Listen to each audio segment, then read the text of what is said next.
Hey everyone, the yearly Just Dance series has just released its latest one, Just Dance 2022. A new selection of songs, dances and awesome aesthetics is included, so I wanted to look into it and see how it fares as a method of working out.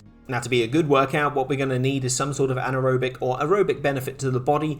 It's going to need a variety of different movements, not just one repeated movement, and I think it should make you sweat a bit. I'm reviewing the Nintendo Switch version here as it has the most natural method of motion control using the Joy-Cons, whereas other copies like PlayStation and Xbox use a smartphone app to connect, and I actually saw a stream by Justeria on Twitch the other day where they were using Connect to play, which is really neat. The one I've played the most is Just Dance 2021, which was last year's edition, so it'll be very interesting to see what they've done to develop the game in that year. And since my game focuses generally in fitness gaming, it'll be interesting to see what they've done to develop Sweat Mode, which was advertised for Just Dance 2022 as well. I'm really hoping that there's some sort of development, that they've managed to change the function or make it a little bit better and a little bit more accurate when tracking calories, but we'll see. So booting up the game proceeds with the standard health warning that precedes all workout games, which is really good. It's thorough and gives some decent advice on what to do before working out. You have 3 modes to pick: Kids, Just Dance and Quick Play.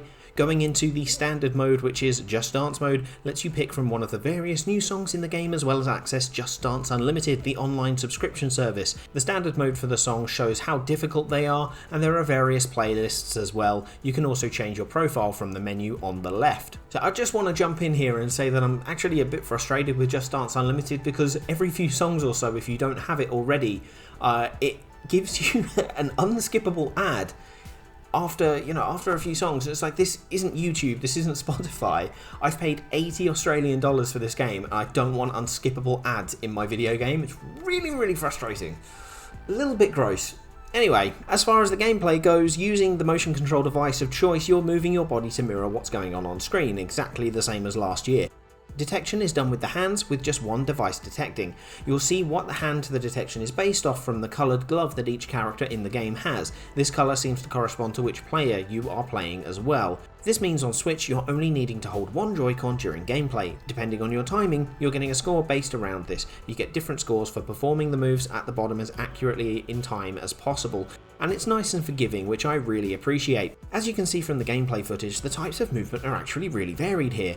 Whilst there is a lot of arm movement, there's equally a large amount of movement based around the legs and hips, moving them through various planes of movement and speeds. There are sections where you need to drop towards the ground, make small jumps, spin around and move around in plenty of different ways, which makes full use of the body. It's really reassuring to see. You may have already guessed this, but that's fantastic from a fitness perspective.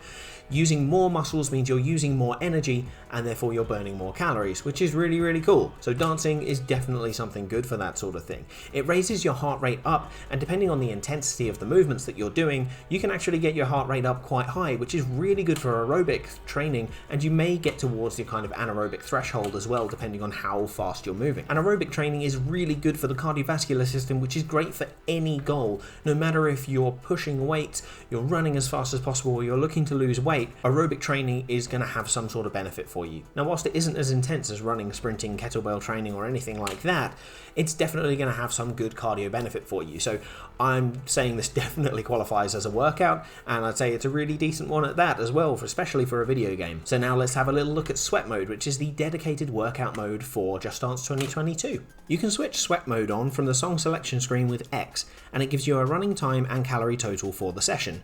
Each song you do adds to this, and it alters the rating of each song, listing them by movement intensity rather than difficulty. Having this running total is actually really cool as far as an incentive goes, because you see the time racking up, you see the calories racking up, and you'll want to try and beat your previous scores, your previous sessions, or you'll just want to push it to the next half hour or the next 15-minute interval as well. So yeah, really good as far as incentive goes. I think the Sweat Mode has some definite benefits to your training program. There seems to be little to no change from last year though, which is kind of a neutral point. Last year was fine, and so that is good. It's still as good as it was in previous years, but there's still no way of personalizing the algorithm that the game uses to calculate your calorie burn through data input of things like weight, height or age, which is a standard of most fitness games nowadays. Therefore, the calories burnt is likely to be inaccurate, but it still gives a rough guide. I really hope that Ubisoft look into improving Sweat Mode though, as it's a really great feature. The active time total obviously hasn't changed as well, so nothing's really changed. It's still as good as it was. I was hoping for improvement though.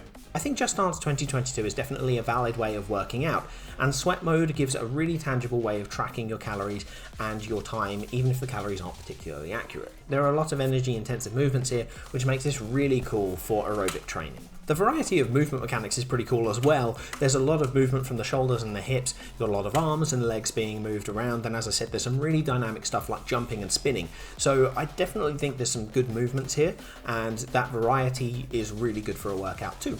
The thing is, there is just something nagging at me while I've been reviewing it, and I think it really boils down to the fact that Just Dance 2022 doesn't really improve on anything mechanically that Just Dance 21 or 20 or 19 had.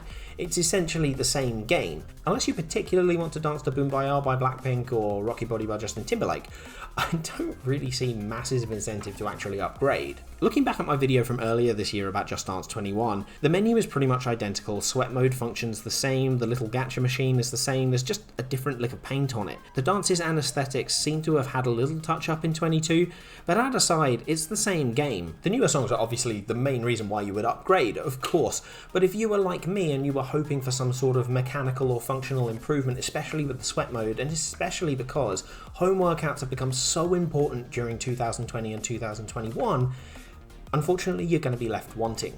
Now that's not to say that Just Dance 2022 doesn't deliver a good workout. It does. As I said, it delivers a great aerobic workout. It's just it's exactly the same one from 2021 and 2020 and 2019, okay? I've got to say, having got 2022, I'm actually really enjoying these songs from the 90s and the early 2000s. I'm a sucker for Anastasia's I'm Out of Love, and it turns out I might actually be starting to like K-pop, especially because I'm dancing to it a lot in this game. But as far as a workout goes, there's no real improvement, so there's no real incentive to do that unless you particularly want those songs. It's going to be a personal choice, of course, but as far as the workout goes, it's essentially the same experience as last year. So thank you so much for watching this workout review. I'm going to be doing a few more videos for Just Dance 2022, a few more little things that I've thought of, but if there's a particular bit of content that you are after, let me know in the comments, and of course let me know what song you're dancing to in Just Dance 2022, or if you've upgraded, or if you're not bothering, let me know what's going on. As always, like, share, subscribe for more fitness gaming content incoming. I've been Master Trainer Peter, and I'll see you soon.